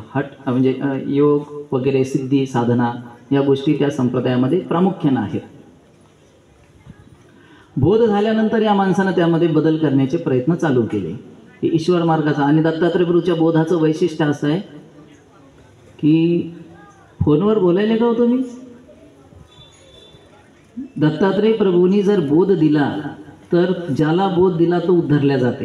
हे दत्तात्रय प्रभूच्या बोधाचं वैशिष्ट्य. म्हणजे दत्तात्रय प्रभूची जी विशेषता आहे त्या विशेषतांपैकी ही एक विशेषता आहे. बोध दिला तर उद्धरल्या जाते. म्हणजे एर अवताराचं तसं नाही, बोध दिला तर ढळू शकते, है की नाही, पण हा ढळत नाही, हा नक्की उद्धरल्या जाते. मग गोरक्षनाथ आहे, बोधवंत आहे. या गोरक्षाने काही लिहून ठेवलं, काही त्याच्यानंतर काही प्रश्न उपस्थित केले तर म्हणल्या, आणि मग त्याच्यानंतर हे जे योग साधना, सिद्धी साधना, याच्यातून लोकांना थोडंसं दूर नेण्याचा प्रयत्न केला त्यांच्या कालखंडामध्ये. त्यांच्यानंतर पुन्हा अडचणी निर्माण झाल्या, पुन्हा त्याच्यामध्ये भेसळ व्हायला लागली, त्यांच्या विचारामध्ये पुन्हा भेसळ होऊ लागली आणि पुन्हा एकदा नव्यानं ही गोष्ट सांगण्याची गरज होती, चांगल्या पद्धतीनं सांगण्याची गरज होती, ती चक्रधर स्वामींनी पूर्ण केली. या समाजाची गरज भागवलेली आहे. अशा पद्धतीनं हे वेगवेगळे संप्रदाय आणि त्यामध्ये महानुभावांचं एक स्वतंत्र स्थान कसं आहे त्या दृष्टीनं आपण विचार करत होतो. लीळाचरित्रामध्ये याचे 2 दाखले खूप छान आलेले आहेत. सर्वज्ञ श्री चक्रधर स्वामी पैठणला गेले. पैठण दक्षिण काशी आहे. स्वामी खरं तर पैठणला गेले तर थोडं उशिरा गेलेले आहे. इकडून विदर्भातून तिकडं आले, झाडेबंडवाड्यातून, म्हणजे नांदेडकडून आले, 12-12 वर्ष राहिले इकडं तिकडं, फार उशिरा तिथं गेले. अगोदरची स्वच्छता करत करत करत करत आता म्हणले पैठणमध्ये जाऊ, म्हणजे भरपूर बाजूनं स्वच्छ केलं. पण आता जिथून नेमके हे जंतू तयार होतात, आता त्या ठिकाणाला स्वच्छ करायचं आहे, म्हणजे दूषित जंतू तयार होऊन लोकांना डसू नये, त्याला अडचण येऊ नये, ते ठिकाण स्वच्छ करायला स्वामी नेमके पैठणमध्ये गेले. सर्वज्ञांची ती वेदशक्ती, अजाट वेदशक्ती ती प्रगटली आणि पैठणसारखं विद्यानगर, तिथले माणसं, पोरं, चांगले चांगले विद्वान लोक सर्व त्यांच्या पाठीमागं धावायला लागले. अवघं जग जाणतं पैठण काहीतरी जाणतं, अवघं जग जाणतं पैठण काहीतरी जाणतं, अशा जाणकार पैठणानं सर्वज्ञांना प्रश्न विचारला, हे काही जाणती. आणि गोसावी अभिन्न वेशपूर्वक म्हणितले, जीवाविद्येचा विभाग करो जाणे, हे सकळ शास्त्राचा मतितार्थ जाणे. स्वामींचा हा विचार रस्त्यावरती प्रकटलेला विचार आहे. काही विचार असे असतात की त्याच्यासाठी दंडवत घालून बसा, किंवा काही विचारांसाठी कुठल्या सभागृहात चला, मंदिरात चला, असं असू नये. तर हा विचार स्वामींनी रस्त्यावरती दिलेला विचार आहे. हे सकळ शास्त्राचा मतितार्थ जाणे. आणि मग किती मोठं बोलले, जीवा अविद्येचा विभाग करो जाणे. सर्वज्ञांचं हे कार्य चालू होतं. स्वामी जे दंडोत घालून बसू नका, असं घेऊ नका बरं, बाबा माझ्याकडे पाय लागले, म्हणजे बाबा तुम्ही दंडोत घालतच जा, पण मी म्हणालो की अनिष्टकारक आहे ते न पुसत फेडावे, है की नाही बाबा. त्याच्यासाठी हे असं होतं की ते अनिष्टकारक ना स्वामींनी फेडलं. जे महत्त्वाचं ते दंडोतच घाला आणि चप्पल काढूनच घाला बरं, बाबाच्या मुद्द्याचं समर्थन करतो, गडबड होऊन जाईल नाही तर. हां बाबा, हो पवित्र आहे. हां, अन्यथा ज्ञान ते नपुसत फेडावे. स्वामी रोडवरती बोलले. आपला मुद्दा थोडासा पुढे घेऊन जाऊ. स्वामी पैठणमध्ये शास्त्रमठामध्ये जातात. शास्त्रमठामध्ये गेल्यानंतर तिथं मुलं वेदाचा अभ्यास करत होते. त्यांचे जे गुरु आहेत, त्यांचे गुरु महादाश्रम पैठणचा. अच्छा, मंगळकाळी त्याचं नाव घेऊ नये, पण आता ते संदर्भासाठी घ्यावं लागते. तर ते 2 शास्त्रमठ, एक काष्टाचा, पाषाणाचा. पाषाणाच्या शास्त्रमठामध्ये यांचा निवास आणि काष्टाच्या शास्त्रमठामध्ये त्यांचे शिष्य पोरं, तो पूर्वाभिमुख. त्याच्या चौकामध्ये स्वामी जाऊन उभे राहिले. स्वामींना आसन झालं, ते आता आसनस्थान आहे तिथे. स्वामी त्या पोरांना म्हणाले, वेदांती काही प्रतिपाद्यती, वेदामध्ये काय सांगितलेलं आहे? मुलांनी उत्तर दिलं, आत्मा, आत्मज्ञान हे सांगितलेलं आहे. आणि सर्वज्ञ श्री चक्रधर प्रभू त्यांना सांगतात, आत्मज्ञान ते काय ते असं असतं का? मग आत्मा कसा आहे? आणि मग सर्वज्ञ श्री चक्रधर प्रभू त्यांना निरूपण करतात, त्याची यथार्थता सांगतात. तो संवाद आलेला नाही. पुढे चरित्र असं म्हणते की हे ऐकल्यानंतर त्या पोरांना वेद संचरला स्वामींचा आणि त्यांना स्थिती झाली, ते त्यात रममान झाले. ते शिकायला जातात, अभ्यासाला घोक घ्यायला, टीचिंगला महादाश्रमाकडे आज गेले नाही. हे का आले नाही म्हणून त्यांनी त्याचा शिष्य पाठवला. बघते तर हे सगळे पोरं आपल्या स्थितीमध्ये रममान होते. मग त्या पोरांना विचारलं, का रे तुम्ही आज आले नाही अभ्यासाला, स्थिती भंगली? हा वृत्तांत त्या महादाश्रमाला कळाला. तो मला तेथ काही चांगदेव राऊळ आले असती, चटकन म्हणाला, तिथं ते चांगदेव राऊळ आले होते का? आणि मग त्याला कळालं की हो ते आलेले होते, चांगदेव राऊळ आलेले होते. आणि मग ही आहे यंत्रासन पूजेची पार्श्वभूमी. इथेच ओळ येते. मग यंत्रासन पूजेचा कट रचला. तिथून त्यानं ठरवलं, त्याला ते मानवलं नाही. लीळाचैत्रामध्ये ओळ येऊन गेली की ती न म्हणेची, त्याला मानवलं नाही हे की माझे शिष्य फतवले म्हणला, माझे शिष्य वळवले तिकडे. आणि शिष्याभिमान फार मोठा असतो हे सर्वांना माहिती आहे. आणि त्या दृष्टीनं इथं त्याला ते आवडलंच नाही. मग तो तिथं बोलतो, ते एक वाक्य महत्त्वाचं आहे, आमचा मार्ग उच्छादिती.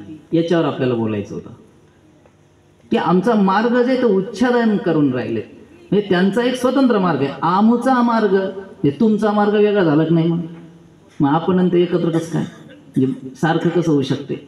याच्यावर चर्चा होती आपली. लीळा तुम्हाला माहीत असेल, पण मी एक ओळ सांगितली फक्त. आमचा मार्ग उच्छादिते म्हणजे आमचा मार्ग उच्छादले. कोण? चक्रधर स्वामी. कुठे? पैठणमध्ये. म्हणून काय त्यांचा विरोध? म्हणून काय केलं त्यांना? ते यंत्रासन करू पूजा वगैरे त्यांना इथपर्यंत त्यांनी त्रास दिला त्या लोकांनी. आणि आता आम्ही त्यांच्यामध्ये समरस होऊन त्यांचे झेंडे जर हातात धरू असू आणि कुठल्या धार्मिक आघाडीचे जर सदस्य होत असू, तर सर्वज्ञ श्री चक्रधर प्रभूंच्या विचारसरणीच्या विरोधात जाऊन केलेलं हे कृत्य आहे. खूप मोठी शोकांतिक आणि पापाची गोष्ट आहे. हे बिलकुल खूपच मोठं पाप की ज्या देवाला विषाची सुपारी यासाठी दिली, माझ्या बापाला मारण्याचा प्रयत्न ज्या लोकांनी केला आणि ज्या देवानं आमचा कैवार घेऊन आमच्या पाठीशी उभे राहून हे सगळं सहन केलं, आज थोडीशी अनुकूल परिस्थिती निर्माण झाली तर त्यांच्या पक्षाचं सदस्यत्व आपण घेऊन राहिलो, ही गोष्ट चुकीची आहे. कुठला झेंडा आपल्याला हाती धरायचा नाही. आपला महानुभावांचा ठरलेला झेंडा आहे, शुभ्र झेंडा आणि नीलचक्रांकित आपला ठरलेला झेंडा आहे. त्याच्यावर ते बदलण्यापर्यंत जर का कुठली एखादी संस्था जात असेल तर मग तुम्ही लोक गप्प बसून करत काय आहे?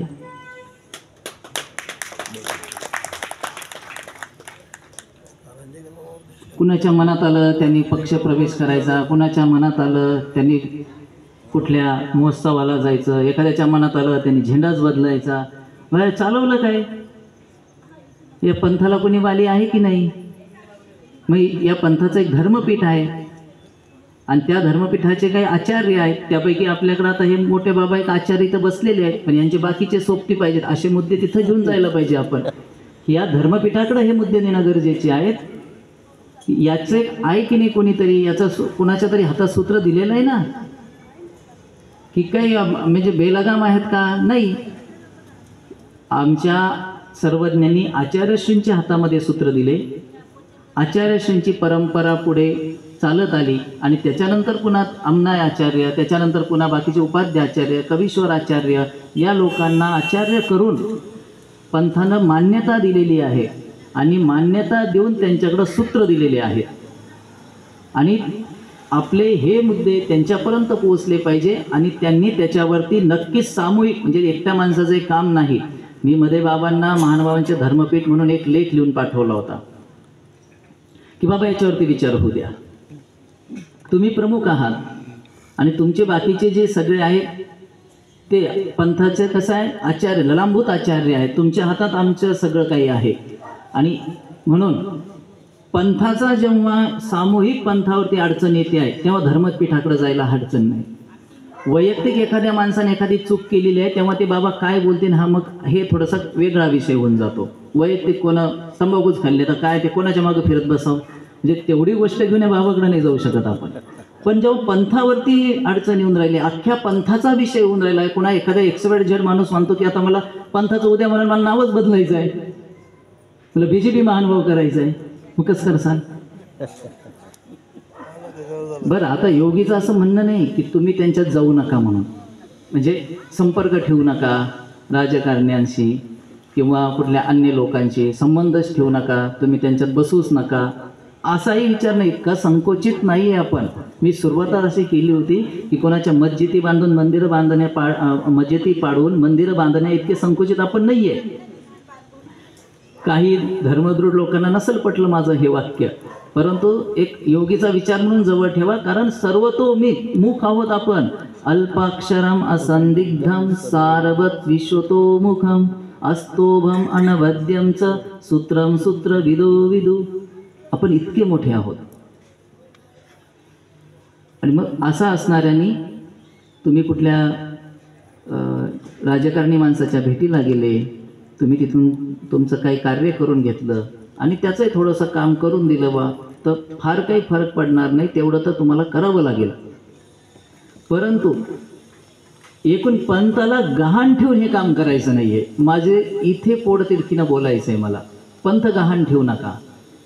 काय होऊन राहिलं, पेपरला बातमी येते, समग्र महानुभावांच्या वतीनं शुभेच्छा, समग्र महानुभावांच्या वतीनं लीळाचरित्र देण्यात आले. हातात घेतलं आणि त्याच टेबलला ठेवून गेला तो माणूस. त्याच्यानंतर तिथल्याच माणसाने मला सांगितलं ते तिथंच पडलेलं नाही, उचलून आणा ना म्हणे. हे खूप वाईट आहे. ते समग्र महानुभावांच्या वतीनं भेट, अरे समग्र महानुभावांच्या वतीनं निवडच कधी झाली यांची मला कळून नाही राहिलं.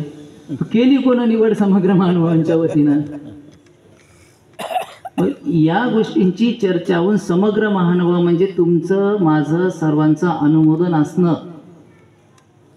समग्र महानुभावांच्या वतीनं जेव्हा विषय येतो त्या परिषदेला मी निवेदन दिलं लेखी स्वरूपामध्ये, बाबा तुम्ही आहात बहुतेक, मी परिषदेला निवेदन दिलं हे समग्र महानुभावांच्या वतीनं थांबवा म्हटलं. आपल्या आपल्या नावानं द्या, आपल्या संस्थेनं द्या, ज्याचं त्याचं तुमचं टाकानं म्हणलं श्रीकृष्ण मंदिरच्या वतीनं आमचं काही बिघडत नाही. तुम्ही समग्र महानुभावाच्या वतीनं श्रद्धांजली कशी वाहू शकता? समग्र महानुभावाच्या वतीने सगळ्यांचे गुरु झाले असा अर्थ झाला त्याचा, सगळ्यांचे प्रमुख झाले तुम्ही. एक छत्री अंमल तयार होईल भविष्यामध्ये. मग हे 13 आमने आचार्य, आमनायांचे भाऊ, हे कवीश्वरांचे भाऊ आष्टूरकर यांचा काय विचार? मग समग्र महानुभावांच्या वतीनं मग एक छत्री अंमल तयार केलं तर बाकीच्यांचं काय? बरं, ही रचना कशासाठी केलेली, ही शृंखला कशासाठी आहे? महानुभावांचे असणारे जे धर्मपीठ आहे ते सर्वांचा विचार घेऊन सर्वांचे प्रतिनिधी त्याच्यामध्ये दिलेले आहेत. एक छत्री अंमल इथे नाही, राजेशाही नाही, कुलपरंपरा नाही, वंशपरंपरा नाही. म्हणून ठराव दिला मी जे बोललो त्यातलं अर्ध तर मी लेखी काम केलेलं आहे. जे आता जे बोलतोय आणि मला लेखी काम केलं मी त्याच्यावरती अर्ध आणि पोहोचवलं त्यांच्यापर्यंत. पण दुर्दैव आहे मला त्यांचं उत्तर आलं नाही. मी त्यांना 2 वेळेला त्याच्यानंतर म्हणलं बाबा माझ्या ठरावाचं काय झालं? ते म्हणले आता जेव्हा परिषदेची मीटिंग होईल तेव्हा आपण त्याचा विचार करू. म्हणजे दिला आम्हाला बाजूला टाकून, म्हणजे योग्य काहीच नाही कोणीच नाही, जरा संपला विषय. अशा पद्धतीने तरुण जर मारत असताल, तरुणांचे विचार मारत असताल तर पुढं कोणाकडे देणार आहे तुम्ही पंथ? मग कोणाच्या हातात देणार आहात? नवीन काही आणणार आहात का अमेरिकेतून, थायलंड, जपानमधून माणसं तुम्ही? बरं, विधायक विचार आहे. ठराव देऊन माझे 2 वर्ष पूर्ण झालेत, मला उत्तर आलेलं नाही. म्हणून मी असं म्हणतो की ही तुमची पण जबाबदारी आहे. जेव्हा असे भडक विधानं होतात, हे पंथाचे संपूर्ण पंथाला घेऊन जेव्हा एखादी गोष्ट केली जाते, एखादी कृती केली जाते, तर त्याच्या विरोधात जे उभं राहा आणि ते जे यथार्थ आहे ते बघा. राबो मेश्राम यांचा एक संदेश मला वाचायला मिळाला, म्हणजे एक वाक्य वाचायला मिळालं की जिथं चुकल तिथं बोललं पाहिजे, त्या जिथं चुकल, जिथं चुकीचं आहे, जे धर्मबाह्य आहे त्या ठिकाणी बोललं पाहिजे, आवाज उठवला पाहिजे आणि उभं राहिलं पाहिजे, असं लेखी वाक्य वाचायला मिळालं. इथं यायचं, तुमच्यामध्ये बोलायचं होतं. मी म्हणून काय बोललं पाहिजे, मी बऱ्याच दिवसाचा विचार करत होतो इथं बोलायचं काय, कारण तुम्ही अनेकांचे विचार ऐकले, मोठे मोठे वक्ते बघितलेले आहेत आणि या ज्ञानपीठावरती बोलत असताना मी काय बोलावं म्हणून मग मध्ये माझ्या मनात विचार आला की एकदा राबो मेश्राम वाचून काढावेत, त्यातून आपल्याला काही संदर्भ सापडतील. ते मला आता कामाला आले बोलताना, कारण तुम्ही सगळे वाचलेलं आहे, तुम्ही लिहिलेलं आहे, सगळ्या गोष्टी तुम्हाला माहिती आहे. मग त्यातून आणखीन पुढे जाऊन काय बोलावं हा माझ्या समोरचा विचार होता. मेश्राम साहेबांचा विचार घेऊन निघा की त्यासाठी उभे राहा, पंथासाठी उभे राहा, तुम्ही नक्की उभे आहात. आणि पुढे हा आपल्याला विचार न्यायचा आहे. वर्धापन साजरा करत आहोत आपण, आणि वर्धन हे खरं विचाराचं असतं, हे विटा मातीचं वर्धन नसतं. त्याची लांबी रुंदी वाढत नाही, घटत नाही. उंची विटेची जेवढी किलव आहे तेवढीच किलव राहते ती वीट. मग वर्धन कशाचं आहे, वर्धन हे विचाराचं वर्धन आहे. या संस्थेनं काय दिलं तुम्ही म्हणालो, ग्रंथ तयार केले, ही अशी कार्यरत संस्था आहे. मग त्या ग्रंथांचं वर्धन, त्याचं चिंतन आपल्याला करायचं आहे. आणि मी तर पुढे कार्यकर्त्यांना ही विनंती करेल की पुढच्या वेळेला जेव्हा तुम्ही ज्याही वक्त्याला बोलवसाल, एक एक ग्रंथ द्या त्यांना. बाबा मी यांना 3-4 वेळेला फोन केला, मी कशावर बोलू है की नाही. तर पुढच्या वेळेला एक एक ग्रंथ द्या की तुम्ही राबोंच्या या ग्रंथांवरती बोला, तुम्ही या ग्रंथावरती बोला. आणि मग बघा या सभेला आणखीन म्हणजे आता तर चांगलं रूप आहेच, आणखीन चांगलं रूप, कारण तो ग्रंथ घेऊन ते तुमच्यासमोर बोलणार आहे. काल एक चांगला इथे उपक्रम आखला गेला युवा प्रबोधन शिबिराचा. युवकांनी चांगले चांगले प्रश्न विचारले आणि त्याचे उत्तरं इथून देता आले आम्हाला. तर त्यातलाच हा भाग होता जे मी आता बोलतो आहे. खरं तर मी ठरवून आलेला विषय वेगळा होता, रात्री बदललेला विषय. ते म्हणले आता ते काल बोलले ना त्यालाच पुढं व्यवस्थित बोला आणखीन. आणि मग ते बोलण्यासाठी म्हणून आपण तत्त्वज्ञानाकडे वळालो की आपलं तत्त्वज्ञान काय आहे. तर हे आपलं स्वतंत्र तत्त्वज्ञान आहे, आपला स्वतंत्र असा धर्म आहे. या तत्त्वज्ञानाचे 8 बेसिक आहेत. चक्रधर स्वामींचं निरोपण अष्टक आहे, त्या अष्टकावरती सर्वज्ञ श्री चक्रधर प्रभूंनी निरोपण केलं. आणि म्हणून साहित्य क्षेत्रामध्ये अष्टक रचना झालेली आहे. आणि अष्टक हा शब्द बाहेरून आपल्याकडे आलेला आहे. तर बाहेर मधुराष्टक आहे, मधुराधिपते अखिलम मधुरम, ते मधुराष्टक आहे. आणि त्या पद्धतीनं आपल्याकडे एक अष्टक रचना झालेली आहे. म्हणजे श्रीअष्टक, जयाष्टक, भास्कर भट्टबोरीकरांचे अष्टक आहे आणि पुढे काय. तर या पद्धतीनं आपल्याकडं अष्टक आहेत. मग अष्टक का बरं, ते खरं तर सुरुवातीला मी अष्टक बघितलं आणि मग मला अष्टक का बरं असेल, अष्टक काय असेल. मग थोडा विचार करत असताना बरंच वाचून गेल्यानंतर एक कोश वाचताना माझ्या लक्षात आलं की चक्रधर स्वामींनी अष्टक निरूपण केले, त्या धर्तीवरती अष्टक रचना साहित्यात झाली. मग ते अष्टक कोणते आहेत तर म्हणजे परमेश्वर, अहिंसा, सत्य, स्वतंत्रता, अस्पृश्यता, त्याग, प्रयत्न, स्वावलंबन आणि शांती. चक्रधर प्रभूंचे अष्टक आहेत. उपदेशाष्टक, चक्रधर स्वामींची उपदेशाष्टक. तर परमेश्वर काय आहे हे या तत्वज्ञानानं सांगितलं, महानुभाव तत्वज्ञानानं म्हणजे चक्रधर स्वामींनी सांगितलं. म्हणून चक्रधर स्वतंत्र तत्वज्ञ आहेत. सॉक्रेटिसचा विचार केला गेला. दुर्दैवाची गोष्ट आहे या चक्रधर स्वामीच्या नावानं तत्वज्ञान दिवस सुद्धा साजरा होत नाही. आता जयंती होणार आहे त्यालाही चांगलं आहे बरं का, पण तर सॉक्रेटिसच्या नावानं होते. म्हणजे फार मोठा विचारवंत आहे म्हणतात. सॉक्रेटिस ऐकलेला असेल, तुम्ही नाव तर ऐकलं असेल कमीत कमी. तर तो नाही आहे विचारवंत चांगला, पण त्याच्याही अगोदर चक्रधर स्वामी फार मोठे विचारवंत ठरतात. आणि आपल्याला त्या पद्धतीनं ते सांगायचे आहेत लोकांना की किती मोठे विचारवंत आहे. परमेश्वर सांगितला यांनी. बाकीच्यांनी काय सांगितलं ते म्हणले आम्ही तुम्ही सगळेच परमेश्वर आहोत, खलविदम ब्रह्म आहे की नाही, सगळे असे महावाक्य सांगितले. आणि मग त्यांना जेव्हा अडचणी निर्माण झाल्या, जेव्हा शंकराचार्याला अडचण निर्माण झाली, जेव्हा बुद्धांचा हा शून्यवाद त्या एकांतवाद महावीराचा समोर आला, त्यावेळेला त्यांनी थोडासा मार्ग बदलून घेतला.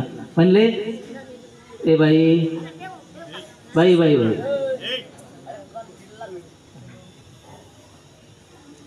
थोडासा मार्ग बदलून घेतला. म्हणजे जगत मिथ्या, म्हणजे जगत मिथ्य आहे, ब्रह्मसत्य आहे. थोडा रस्ता बदलून घेतला आणि मग म्हटले हे जे आहे जगत मिथ्य असलं तरी ते एका शक्तीच्या अधीन आहे, म्हणजे पुन्हा त्या ब्रह्माकडं. आणि मग त्याच्याकडे गेल्यामुळं मग पुन्हा आम्ही तुम्ही ब्रह्म, म्हणजे पुन्हा फिरून तिथंच आणलं, पण थोड्या वेगळ्या रस्त्यानं. याला विवर्तवाद म्हणतात. हे सांगायचं राहून गेला, शंकराचार्याचा विवर्तवाद तो अशा पद्धतीचा आहे. म्हणजे यांना कुठंतरी थांबवण्यासाठी, थोपवण्यासाठी शंकराचार्यांनी विवर्तवाद सांगितला आणि तो या अंगानं सांगितला. लोकांना थोडंसं पटलं. ते म्हणाले की ब्रह्मसत्य जगत मिथ्या आहे, जे पाहतो ते सगळं खोटं आहे. आणि हेच त्या दोन या विषयामध्ये आलेलं होतं. मग तर त्याच्यामुळं ते तत्वज्ञान म्हणजे वैदिक तत्वज्ञान, सनातनी परंपरा टिकून आहे. पण पुन्हा परमेश्वर सांगत असताना गडबड केली. परमेश्वर नाही सांगता आला, कारण मायेपर्यंतच सांगू शकते वेद, त्याच्या पुढे सांगता येत नाही. नेती नेती म्हणती तुझला, है की नाही, श्रीकृष्ण प्रेम द्या मजला, तिथपर्यंत सांगता आलं. मग तिथून पुढे काय सांगायचं? म्हणजे पुराणानं सांगितलं म्हटलं, म्हणले क्षराब्दापर्यंत माहिती दिली, म्हणले पुढं नाही दिली. वेद हा आगमनानं माहिती दिली, भैरवापर्यंत माहिती दिली, पुढं नाही दिली, है की. मग म्हणून मग याची माहिती कोण देतं? परमेश्वराची. तर सर्वज्ञ श्री चक्रधर प्रभू स्वतंत्रपणे उपदेशाष्टकामध्ये ते परमेश्वर निरूपण करतात. आणि इथे या भूतलावावरती परमेश्वर शास्त्र सिद्धांत विषय प्रकटतो, ज्याच्यावरती तुम्ही बाबनकडून ऐकलेलं आहे. परमेश्वर शास्त्र सिद्धांत कथान हे आहे. प्रसंग फार छान आहे पहा. दादांनी ज्या वरती प्रवचन केलं, 3 दिवस पोथी केली, खूप चांगलं काम केलं आहे. ते वेळ देणं महत्त्वाचं काम आहे. आणि त्यांनी त्यासाठी एक प्रमाण लीळा निवडली होती. मला म्हणले की मी लीळा घेतली डोमीग्रामची आणि माहीमभट्टा उदगनिकापूर्वक ईश्वर प्रतीती करणे या लीळेवरती बोललो म्हटले. मी त्यांना म्हणालो त्यातले 4 वाक्य माझ्या फार आवडीचे आहेत आणि ते सहज स्पर्श करून जातो, माझ्या आजच्या विषयाशी संबंधित पण आहेत. सर्वज्ञ श्री चक्रधर प्रभूंची माहीमभट्टाची पहिली भेट आहे. चर्चेला सुरुवात झाली. येथोनी संस्कृतीत छेदू होय ऐसी काही प्रतीत आत, तत्वज्ञानाकडं स्वामी वळाले. स्वतंत्र तत्वज्ञान श्री चक्रधरांचे या विषय आपला बरं का. आणि त्याच्यासाठी ही पूरक लीळा. मग मध्ये संवाद झाला. आपण कवना कामा नारायजे वगैरे वगैरे. मग बाईसाबाईंनी घागरा बांधला, हे सगळं झालं. पुन्हा स्वामी म्हणाले काही प्रतीतात आहे का? काही प्रतीती? हे जी जी सांगा. कर्म कीजे, कर्मा तो अंतकरण शुद्ध होय, शुद्ध अंतकरणी वैराग्य उपजे, वैराग्या तो ज्ञान होय आणि ज्ञानोदय मोक्ष. त्यांनी त्यांचा विचार दिला. तरी हे बरं बोलले, का अर्थ त्यांचं षडदर्शनाचा अभ्यास आहे, प्रभाकर शास्त्र अभ्यासलेलं आहे. दुसरा असता तर एवढंही बोलला नसता.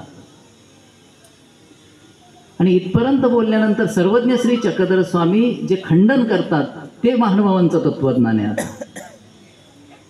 सर्वज्ञ श्री चक्रधर प्रभू बोलतात की कर्म 3 प्रकारचे आहे. त्याच्यामध्ये नित्य आणि नैमित्य कर्म ते प्रतिदिनीचे या प्रत्यवाया परिहारार्थ गेले. ते तर दररोजचेच निघून गेले म्हणले. तुम्ही उठता बसता त्याच्यामध्ये त्या प्रत्यवाय घडतो, या दोष घडतो, त्याच्यात ते निघून गेले. काम्य कर्म ते फळा गेले. ते तुम्ही मागून घेता, विडा वायल्यावर पोरग होऊ दे, विरील पाणी लागू दे, सून भेटू दे, जावई भेटू दे, त्याच्यात निघून गेले ते. मग के असे कर्म कुठं आहे? आणि मग पुढचं स्वामी ते सांगतात की कर्म नाही तर मग की असे शुद्ध कैसे अंतकरण शुद्ध होईल. मग अंतकरण कसं शुद्ध होतं आणि मग कशी विरामता निर्माण होईल तुमच्यामध्ये. आणि मग कसा ज्ञानोदय होणार आहे? ज्ञानोदय होणार नाही. आणि मग के असे मोक्ष कसा होणार आहे? मोक्ष मोक्ष शब्द उच्चारतात स्वामी. ते मोक्ष की कसं होणार आहे ते. आणि मग स्वामी बोलतात की एका क्रियेमध्ये 2 फळं मिळत नाहीत, हे अवघे लटिके. हे सगळं खोटं आहे म्हणले तुमचं. म्हणजे सर्वज्ञांनी केवढा मोठा प्रहार केला हा वैदिक तत्वज्ञानावर. हे अवघे लटिके, हे सगळंच खोटं आहे म्हणले तुमचं. आणि मग सगळं खोटं असेल तर खरं काय आहे. म्हणून अविद्यायुक्त जीवा स्वतः ज्ञान न संभवे. अविद्यायुक्त जीवाला स्वतः ज्ञान संभवत नाही. आणि मग ते कसं संभवतं म्हणून पुढे सगळं निरोपण, मग पंचकृष्ण पंचनाम, मग पुढं हे सगळं निरोपण आहे. आणि आता हेच क्रम तुम्हाला माहिती आहे, ते काही बोलायचे नाही. पण मुद्दा एवढाच होता फक्त की हे अवघे लटिके, हे लटकं आहे तुमचं, सगळं खोटं आहे. श्रीमुखीचं वाक्य आहे ना हे. एका क्रियेत 2 फळ कैसेल आहे. एका क्रियेत 2 फळ कशी मिळतील तुम्हाला. हे अवघे लटिके, सगळंच खोटं आहे ना म्हणजे. तुम्ही जे सांगत आहात ते चुकीचं आहे, खोटं आहे ते. किती कडकपणे बोलले स्वामी.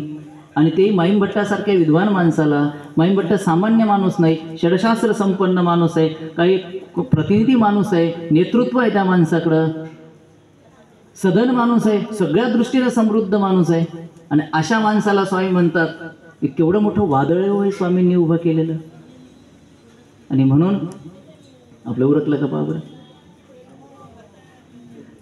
हां झालं बाबा. मग 4:15 3:15 चालू केला आपण. 4:15 झाले, आपला विषय उरकला. हा, हे अवघे लटिके म्हणजे मी बोललो ते नाही बरं.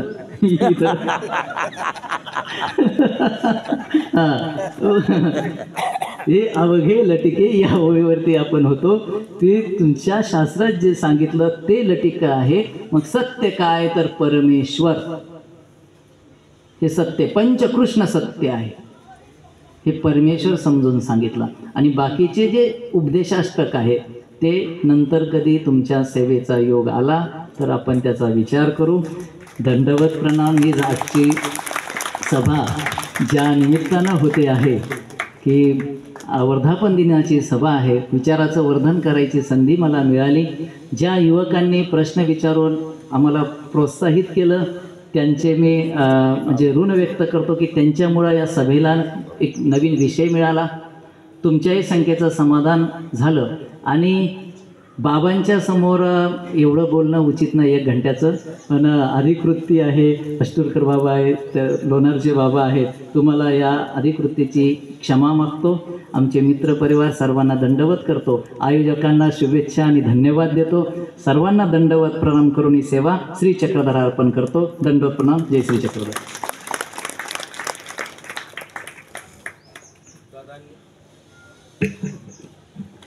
दादांनी कालसुद्धा अतिशय समर्पक असं प्रत्येक प्रश्नाला